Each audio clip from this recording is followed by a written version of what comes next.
ஆண்டவராய் இயேசு கிறிஸ்துவின் நாமத்திற்கு மகிமை உண்டாவதாக. இந்த நல்ல நாளிலே உங்கள் யாவரையும் நான் வாழ்த்துகிறேன். இந்த நாளின் தியானத்திற்கு என்று தெரிந்து கொள்ளப்பட்ட வேத பகுதி 1 ராஜாக்கள் 17 அதிகாரம் 7 9 வரையிலும். 1 Kings chapter 17 verses from 7 to 9. தேசத்தில் மழை பெய்யாதபடியினால் சில நாளைக்கு பின்பு அந்த ஆறு வற்றி போயிற்று. அப்பொழுது கர்த்தருடைய வார்த்தை அவனுக்கு உண்டாயிற்று. அவர், நீ எழுந்து சீதோனுக்கு அடுத்த சாரிபாத்து ஊருக்கு போய் அங்கே தங்கியிரு, உன்னை பராமரிக்கும்படி அங்கே இருக்கிற ஒரு விதவைக்கு கட்டளையிட்டேன் என்றார். ஆமென். பிரியமானவர்களே, நாம் வாசிக்க கேட்டதான வார்த்தைகள் தேவனாகிய கர்த்தர் எலியாவினிடத்திலே பேசின வார்த்தைகள் என்பதை நாம் அறிந்திருக்கிறோம். எந்த சூழ்நிலையில் என்றால், தேசத்தில் மழை பெய்யாதபடினால் சில நாளைக்கு பின்பு அந்த ஆறு வற்றி போயிற்று என்று பார்க்கிறோம். அந்த ஆற்றுல தண்ணீர் இல்லை, வற்றி போயிருச்சு. இது எப்பொழுது என்று நான் பார்க்கும்போது 2ஆம் வசனத்திலிருந்து வாசிக்கிறேன்.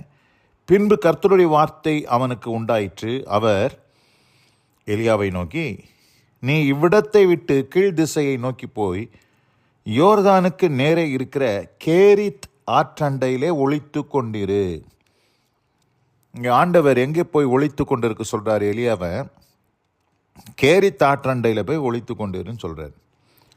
அந்த ஆற்றின் தண்ணீரை குடிப்பாய், அங்கே உன்னை போஷிக்க காகங்களுக்கு கட்டளையிடுவேன் என்றார்.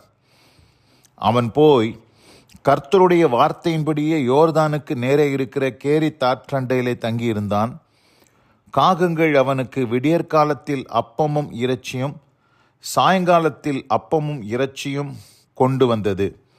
தாகத்திற்கு அந்த ஆற்றின் தண்ணீரை குடித்தான்.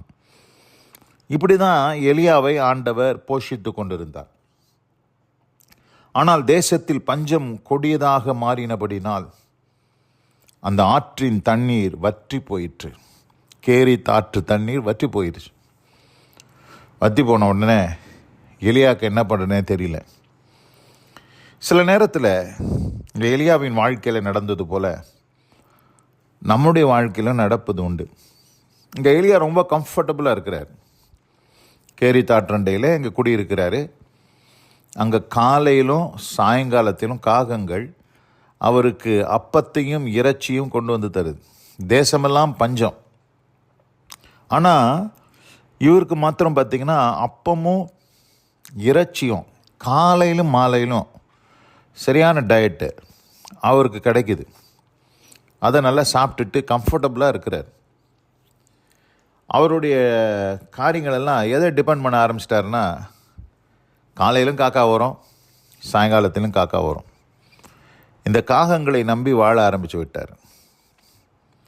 ஆனால் ஆண்டவர் பாருங்கள், சில நேரத்தில் நம்ம இப்படிப்பட்ட ஆண்டவர் தேவன் அனுப்பின காகங்களை நாம் நம்ப ஆரம்பித்து விடுகிறோம். தேவனை நம்புவதை விட தேவன் அனுப்பின காகங்கள், அவர் நமக்கு கொடுத்த நல்ல தண்ணீர் வசதி, அந்த கேரித் ஆற்றை நம்ப ஆரம்பித்து விடுகிறோம். ஆனால் ஆண்டவர் பாருங்கள், சில நேரத்தில் கூட்டை கலைக்கிறது போல் நம்முடைய கம்ஃபர்டபுள் ஜோன்லேருந்து கர்த்தர் நம்மளை கொஞ்சம் டிஸ்டர்ப் பண்ணுறாரு. எதுக்குன்னு கேட்டிங்கன்னா, நாம் டோட்டலாக தேவன் மேலே டிஃப்ரெண்ட்டாக இருக்கணும்னு சொல்லி தான் ஆண்டவர் அப்படி செய்கிறார். இந்த இடத்துல எலியாவுக்கு நல்லா செட் ஆயிடுச்சு. எல்லாமே காலையிலும் மாலையிலும் காகங்கள் வந்து இறைச்சியும் அப்பத்தையும் கொடுக்குது. அந்த கேரித் ஆற்றண்டையில் போய் நல்லா தண்ணியை குடிச்சிட்டு கம்ஃபர்டபுளாக இருந்துகிட்டே இருக்கும்போது திடீர்னு பார்த்திங்கன்னா ஆற்று நீர் வற்றி போயிடுச்சு. வற்றி போன உடனே எலியாவுக்கு என்ன செய்யறதுனே தெரியல. ஆனால் ஆண்டவர் பாருங்கள், எலியாவுக்கு வேற ஒரு சொல்யூஷன் வச்சுருக்கிறார், வேற ஒரு ஆப்ஷன் வச்சுருக்கிறார். எப்பொழுதுமே நம்ம ஆண்டவரை தான் நம்பி இருக்கணும். நம்ம அநேக நேரத்தில் கேரித் ஆற்றையும் நமக்கு கொண்டு வந்து கொடுத்த காகங்களையும் நம்ப ஆரம்பிச்சிடுறோம். அப்படி அவர் ஆற்று நீர் வற்றி போன உடனே தேசத்தில் மழை பெய்யாதபடினால் சில நாளைக்கு பின்பு அந்த ஆறு வற்றி போயிற்று. அப்பொழுது கர்த்தருடைய வார்த்தை அவனுக்கு உண்டாயிற்று. எப்பொழுது? ஆற்று நீர் வத்தி போன உடனே கர்த்தருடைய வார்த்தை எலியாவுக்கு உண்டாச்சு. நம்முடைய வாழ்க்கையில் கூட சில நேரங்களில் இப்படிப்பட்ட காரியங்கள் வற்றி போன மாதிரி ஆயிடுது. எப்படி அந்த ஆற்று நீரை நம்பிக்கொண்டிருந்த எலியாவின் வாழ்க்கையில் ஆற்று நீர் வற்றி போயிருச்சோ, அதே போல் நம்முடைய வாழ்க்கையில் கூட சில நேரத்தில் ஆண்டவர் அப்படிப்பட்ட அனுபவங்களை, அப்படிப்பட்ட சம்பவங்களை ஆண்டவர் நம்ம வாழ்க்கையில் அனுமதிக்கிறார். ஆறு நீர் வற்றி போயிடுது. நம்ம நம்பிக்கொண்டிருந்த ரிசோர்ஸஸ் அது பார்த்திங்கன்னா அது ஃபுல்லாக ட்ரெயின் ஆகிடுது, எல்லாம் காலியாகிடுது. நம்ம அதே தான் நம்பி வாழ்ந்தோம், ஆனால் அது இல்லாமல் போயிட்டு. ஆனால் ஆண்டவர் அப்படியே கைவிட்டுடல. உடனடியாக ஆண்டவர் என்ன செய்கிறார் பாருங்கள். அப்பொழுது கர்த்தருடைய வார்த்தை அவனுக்கு உண்டாயிற்று. அவர், நீ எழுந்து சீதோனுக்கு அடுத்த சாரிபாத் ஊருக்கு போய் அங்கே தங்கியிரு, உன்னை பராமரிக்கும்படி அங்கே இருக்கிற ஒரு விதவைக்கு கட்டளையிட்டேன் என்றார். உடனடியாக எலியா அந்த சாரிபாத்து இடத்திற்கு போய் அங்கே இருக்கிற அந்த விதவையின் வீட்டிற்கு போய் அங்கே அவர் பராமரிக்கப்படுகிறார். அங்கே அவருடைய தேவைகள் சந்திக்கப்படுகிறது. அந்த விதவையினுடைய தேவையும் சந்திக்கப்படுகிறது என்பதை நாம் அறிந்திருக்கிறோம். பிரியமானவர்களே, இந்த அருமையான இந்த நல்ல நாளில் கூட ஆண்டவர் எப்படி இந்த எலியாவுக்கு ஒரு விதவையின் வீட்டை ஆயத்தம் பண்ணி வச்சுருந்தாரோ, அதுபோல் உங்களுக்கும் இந்த ஒரு காரியம் இல்லாமல் போனது நிமித்தம் நீங்கள் வருந்த வேண்டாம். அதை பார்க்கிலும் ஆண்டவர் மேலான ஒன்றை ஆண்டவர் ஆயத்தம் பண்ணி வச்சிருக்கிறார். இவ்வளோ நாளும் காகங்கள் கையினாலே சாப்பிட்ட எலியா இப்பொழுது ஒரு ஸ்திரீயினுடைய கையினாலே புசிப்பதற்கு ஆண்டவர் அவருக்கு சூழ்நிலையை மாற்றி இருக்கிறார். ஆண்டவர் எப்பொழுதுமே நம்முடைய வாழ்க்கையில் பெட்டரானது தான் தரார். காக்கா பார்த்திங்கன்னா ஒரு அசுத்தமான ஒரு பட்சி. அந்த அசுத்தமான பறவையினிடத்திலிருந்து வாங்கி சாப்பிட வேண்டிய ஒரு சூழ்நிலை மாறி இப்பொழுது ஒரு ஸ்திரீ அங்கே எலியாவுக்கு சாப்பாடு ஆயத்தம் பண்ணி கொடுப்பதற்கு ஆண்டவர் ஒரு பெட்டரான காரியத்தை தான் ஆண்டவர் எப்பொழுதுமே நமக்கு ஏற்படுத்துவார். அதனால் உங்கள் வாழ்க்கையில் ஆற்று நீர் வற்றி போயிடுச்சு, காலையிலும் மாலையிலும் எனக்கு காகங்கள் என்னை போஷிச்சுது, நான் கம்ஃபர்டபுளாக இருந்தேன், என் சூழ்நிலை மாறிடுச்சேன்னு சொல்லி கவலைப்படாதீங்க. உங்களுக்கு ஆண்டவர் அதை பார்க்கலும் பெட்டரான ஒன்றை வைத்திருக்கிறார். அதை நம்ம புரிந்து கொண்டு நம்ம வாழ்வோமேனால், கர்த்தரை நம்பி நம்ம காகங்களை நம்பக்கூடாது, கேரித் ஆத்தை நம்பக்கூடாது, அந்த ஆற்று நீர் நமக்கு இருக்குதுன்னு சொல்லி அதன் மேலே நம்ம நம்பிக்கை வைக்கக்கூடாது. கர்த்தரை நம்பணும்.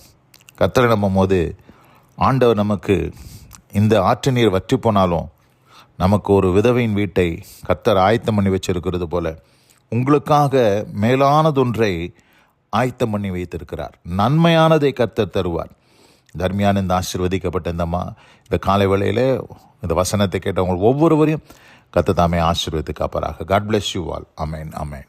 நாம் ஜெபிப்போம். எங்கள் அதிகமாய் நேசிக்கிற எங்கள் அன்பின் பரலோக பிதாவே, மழை பெய்யாதபடினால் சில நாளைக்கு பின்பு அந்த ஆறு நீர் வற்றி போயிற்று என்று நாங்கள் வேதத்தில் வாசித்தோம்.